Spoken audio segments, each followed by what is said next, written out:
Welcome back to News in Focus. I'm sure everyone was glued to their television screens yesterday to listen to the Special Investigating Unit who revealed that syndicates siphoned 2 billion rand from Tembisa Hospital through fraudulent tenders. The SIU released an interim report detailing its investigation into corruption at the facility.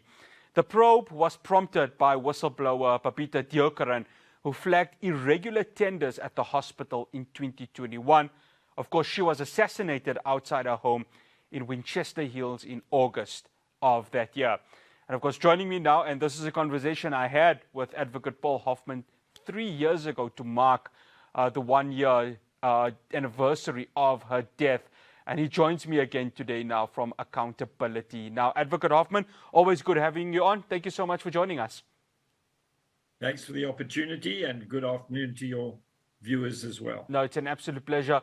Advocate, when listening to Paul Mutibi speaking yesterday, Andy Mutibi, I beg your pardon, and just breaking it down, when you see the level of the corruption that occurred in Tembisa Hospital, this really justified everything that Babita Deokaran had reported on.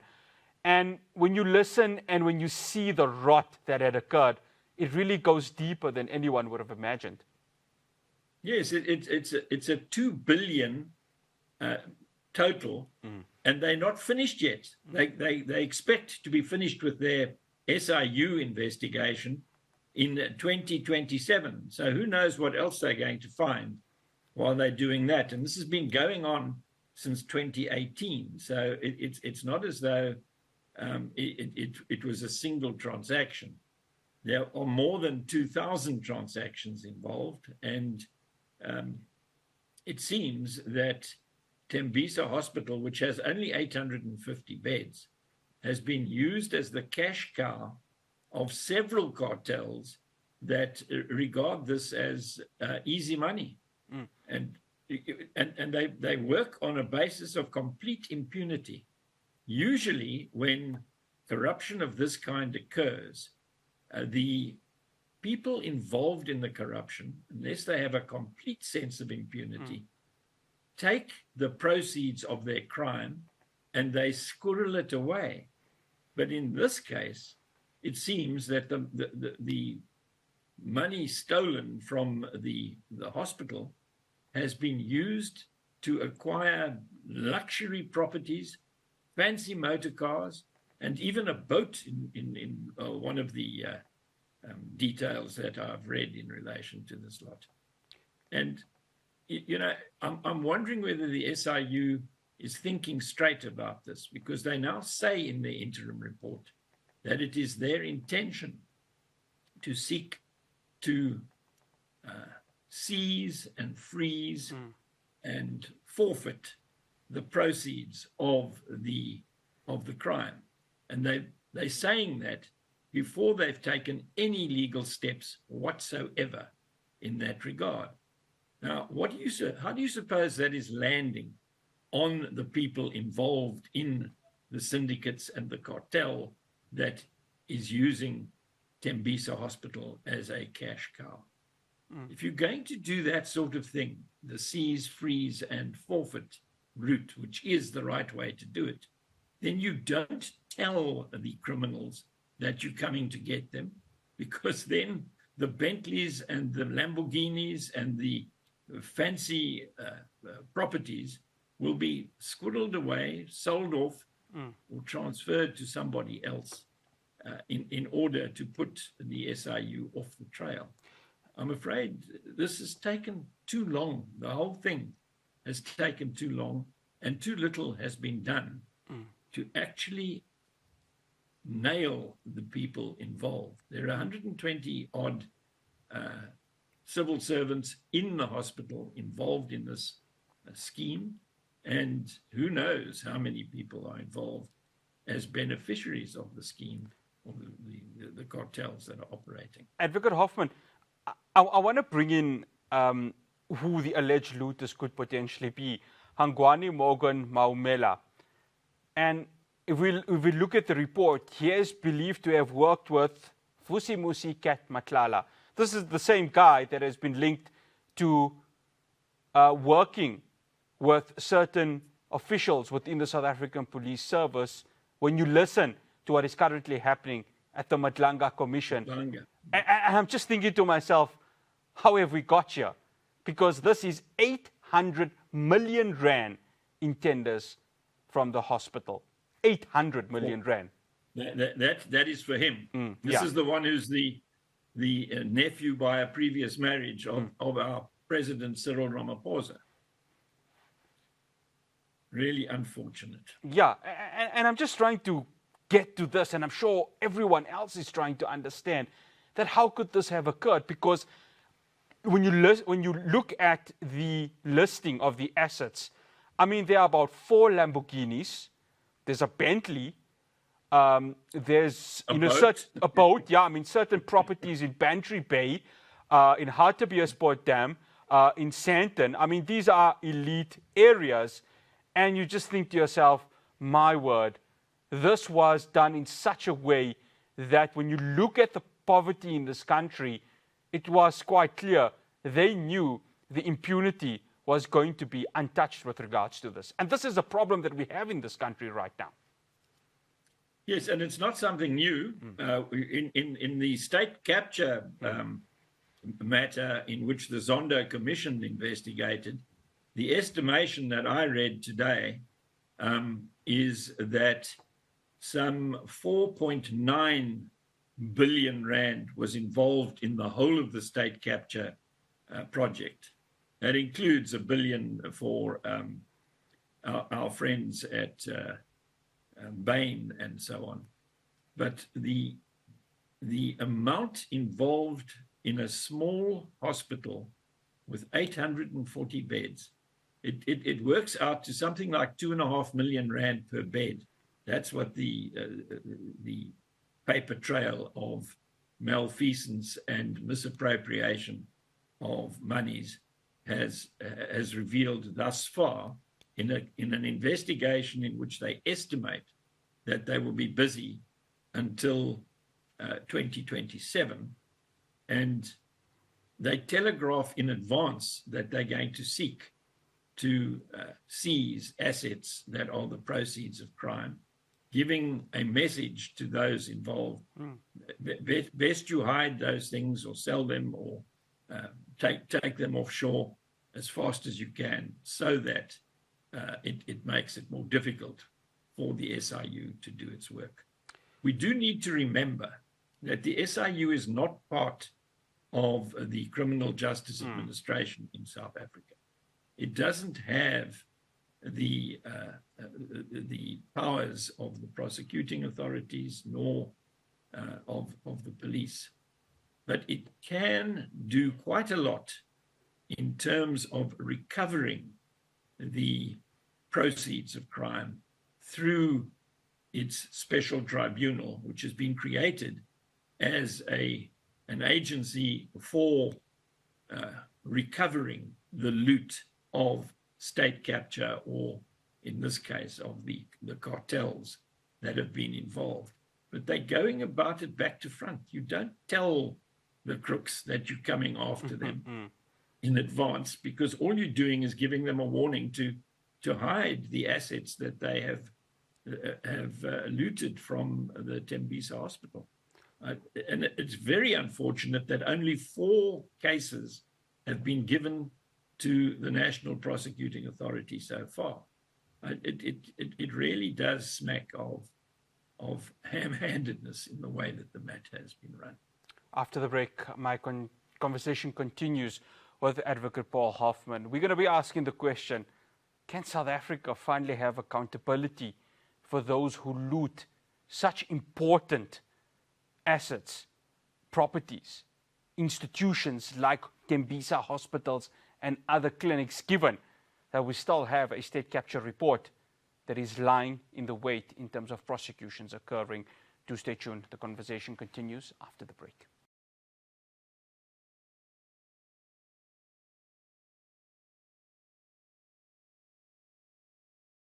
Welcome back to News in Focus. Advocate Hoffman, I think we were talking off air with regards to this. One of the alleged looters is a distant nephew of President Cyril Ramaphosa's first wife. Right, so even though it's from a previous marriage, the name President Cyril Ramaphosa is still going to be attached to this. And again, it puts questions with regards to where South Africa is in an accountability phase. And it's quite clear we are very, very far in terms of that.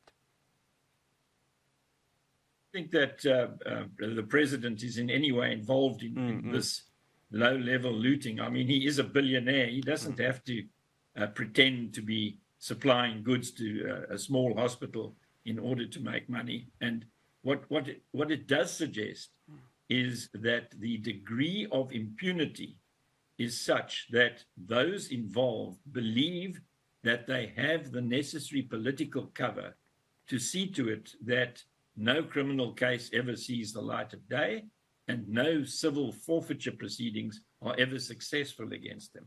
That is the message that you get from people who don't bother to even hide the proceeds of the crime that they're involved in.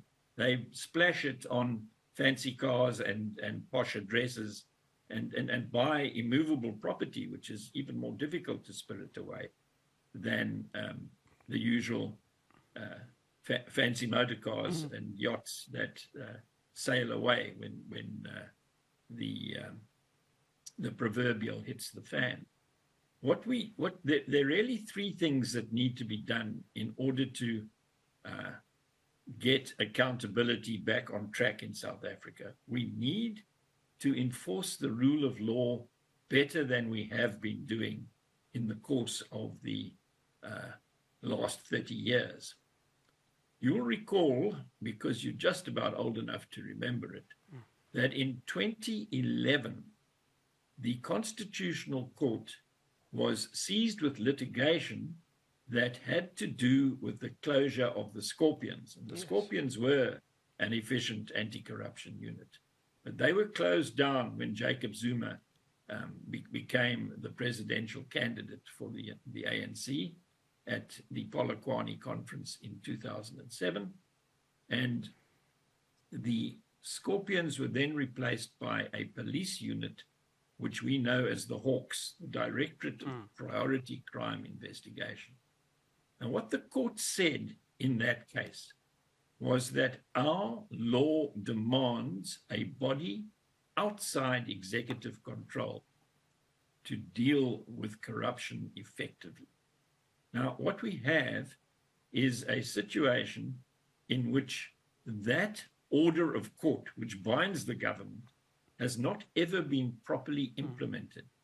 So, for example, this whole Madlanga Commission of Inquiry would not be happening on the basis that the police minister would have had no business telling the chief of police to close down the political killings task team, because he would have had no say over an anti-corruption body, which is what the political killings task team really is. It's about politics and the greed of the hitmen and the impunity of those who pay the hitmen, who seek to turn politics into a get-rich-quick scheme, such as the one we are talking about at Tembisa Hospital, rather than entering politics in order to serve the interests of the electorate, serve the public weal, if you prefer. Now, there have been two developments on this front that we need to talk about. The first, which happened in November last year, is that a private member's bill has been introduced in Parliament in order to bring into effect the judgment of the Constitutional Court by the enablement and establishment of a new Chapter 9 institution, an anti-corruption body under Chapter 9, which will be given a comprehensive mandate to prevent, combat, investigate, and prosecute those involved in serious corruption. And now that debate is yet to happen. In the meantime, President Ramaphosa, in August 2022, appointed a National Anti-Corruption Advisory Council in order to plot the way forward with this. You'll remember that last year, IDAC, the Investigating Directorate Against Corruption in the NPA, in our prosecuting authority, was formed just before the election as what the Deputy Minister of the day called a stopgap measure that needed to be taken because corruption was getting so out of hand. Advocate Hoffman, sorry, I have to come in there because you're mentioning something quite important. Obviously, the private members bill. Acting Police Commissioner Professor Firoz Kachale had mentioned maybe we need to look at something that is similar to the Scorpions. But let's be honest, it's very difficult within the South African context to potentially see it not being politicized, because every Chapter 9 institution tries to stay away from being politicized. But something as fragile as maybe a Scorpion, something that can be hard on corrupt individuals within this country, do you actually foresee it being one where it will not be politicized, given the high levels of corruption within this country? Well, what you're asking me is, will turkeys vote for Christmas? Will the politicians who may have some small Anyana skeletons floating around, or relatives who are involved in the corruption, will they vote in favor of it? And the answer is that creating the political will to bring about the reform that is required is no easy business, because you need a 2/3 majority to create a new anti-corruption body under Chapter 9. It involves an amendment of Chapter 9, and that means a 2/3 majority is required. So unless the DA and the ANC are on the same page, and a couple of small parties as well, it's not going to happen.